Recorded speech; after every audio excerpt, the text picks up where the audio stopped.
네, 미리 보는 오늘 증시입니다. 오늘은 현대증권 박남일 팀장 연결합니다. 팀장님, 안녕하십니까? 네, 안녕하십니까. 박남렬입니다. 코스피가 1840대 정도까지 떨어졌다가 반등 시도하고 있는데요. 지난 금요일부터 금요일 그리고 어제까지 이틀 동안의 반등의 질 어떻게 보셨습니까? 상당히 좀 시장이 급락한 이후에 반등폭이 좀 커지고 있는데요. 좀 면밀히 보게 되면 그 주말 미국 신규 주택 판매 지표 부진으로 인해서 9월 양적 완화 촉소 우려가 좀 다소 완화된 가운데 우리 국내 증시 견조한 흐름을 보인 하였다고 말씀 좀 드리고요. 어제 그 상해 증시가 그 상반기 기업 실적 개선 발표하고 정부의 그 부양 정책에 대해 발표로 인해서 1% 넘는 상승세를 보였습니다. 그에 따라서 우리나라 국내 코스피 상승폭을 확대하는 모습이 좀 나타나고 있었고요. 외국인들이 양 이틀 연속 순매수를 보이고 있기 때문에 상당한 좀 어떤 수급의 어떤 변화의 조짐도 나타날 수 있다는 부분을 조심스럽게 좀 판단할 수 있고요. 기타 그 아시아 증시에서 그 외국인 자금 이탈과는 차별화되는 양상을 보고 있거든요. 그럼으로 인해서 우리 국내 그 환율도 1110원대의 범위 내에서 좀 안정적인 등락을 좀 보이고 있다는 부분. 올라간 그 섹터별을 보게 되면 운수 장비, 기계 섹터, 그다음 폐광 섹터, 화학 섹터 이런 쪽의 상승폭이 두드러진 점을 보게 되면 코스피가 이제는 좀 61선 1884포인트를 회복하면서 기술적 반등에 좀 성공한 하루였다. 이렇게 말씀을 좀 드릴 수 있습니다. 그렇군요. 안정된 환율과 또 어제 이어진 외국인들의 수급까지 조금 더 안정적인 추세를 기대해 볼 수 있다는 건데요. 자, 이제부터 유의해야 할 핵심 포인트들 전해 주실까요? 예, 미국의 양적 완화 축소 시점 확정될 때까지는 그 국내의 그 펀더멘탈 개선세를 염두에 둔 긍정적 시간을 좀 유지하시되 좀 시장의 좀 변동성을 좀 감안해서 보수 접근을 해 보십사라고 말씀드립니다. 금주에 그 추가적으로 발표되는 그 미국 주택 지표에 좀 주목할 필요가 있는데요. 주택 지표 향방에 따라서 미국채 수익률 반락 가능성이 있기 때문에 그런 부분을 아마 면밀하게 좀 보실 필요가 있다라고 말씀을 드립니다. 차트를 보면서 제가 핵심 포인트를 짚어드리겠습니다.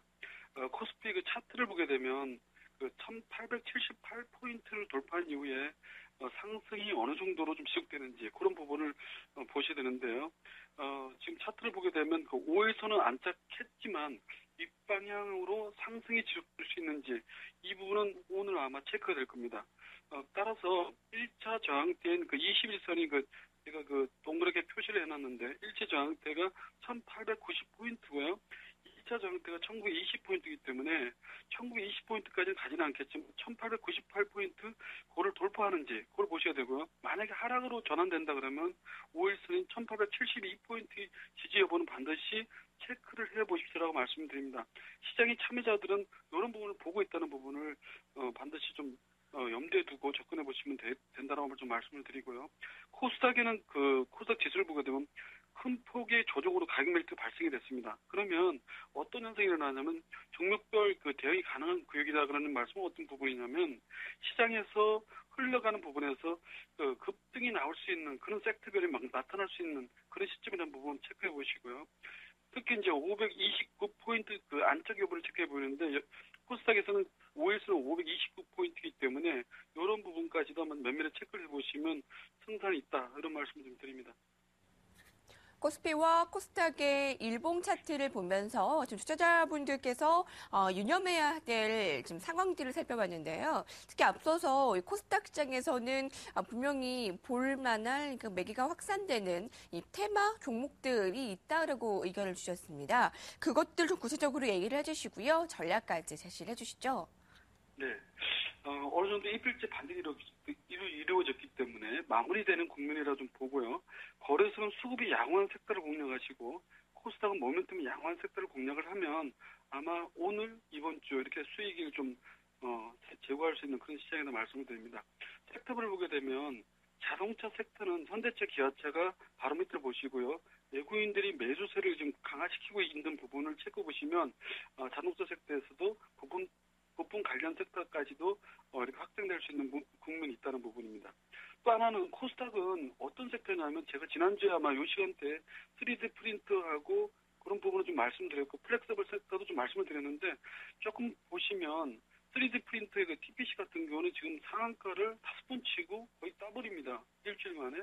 지금 그런 시장이라는 부분을 라는 것을 인지하시고 접근하시면 플렉서블 디스플레이 섹터가 어떤 거냐면 스마트워치 관련한 섹터는 지금 현재 9월 4일 날 독일 베를린 국제 가전 박람회에서 삼성의 스마트 갤럭시 기어를 출시할 것이라는 부분 대부분 분들은 투자자라면 다들 아실 겁니다. 그렇다면 어떻게 접근하셔야 되냐면 제가 이 시간을 통해 계속 말씀드린 부분은 뭐냐면 장비주를 보셔야 됩니다. 부분주가 아니고요. 장비주인데 특히 이제 휘거나 접을 수 있는 그 디스플레이에 인쇄 공정으로 상당히 빠른 속도로 인쇄할 수 있는데 그 형태가 3D 프린트에도 적용되기도 하고 좀 이렇게 좀 형태를 만들어낼 수 있는 그런 플렉서블 패턴 장비 보유사를 좀 관심 있게 보십사라고 말씀드리고요.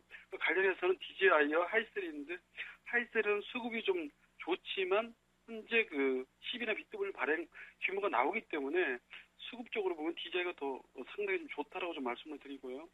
전기차 섹터는 어떤 부분이냐면 제가 그 2달 전부터 한번 계속적으로 말씀을 드렸지만 2차 전지와 관련됐고 에너지 섹터와 관련됐기 때문에 삼성 SDI와 P&A 솔루션 여러 가지 또 기타 종목이 있습니다.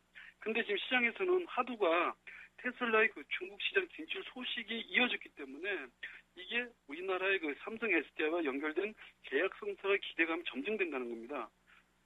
따라서 삼성에 납품하고 있는 2차 전지 섹터를 관련해서 이렇게 매매를 하시면 수익이 좀 제고가 되는데 지금 너무나 많이 상승해 있기 때문에 특히 삼성에서는 신고가이기 때문에요. 추격 매수는 자제하시고 지수가 오늘 약간의 조정이 있을 수 있습니다. 그 틈을 타서 변동폭이 좀 커지면 분할로 이렇게 며칠씩 좀 접근해 보십사라고 말씀을 드리겠습니다. 네. 코스피에서는 수급호전주를 얘기를 했는데 자동차를 바로미터로 볼 수 있을 것 같고요. 코스닥에서는 그동안 3D 프린팅과 플렉서블 관련주를 얘기를 해줬었는데 종목들 제시를 같이 들어볼 수 있었습니다. 현대증권 박남일 팀장이었습니다. 고맙습니다. 네, 감사합니다.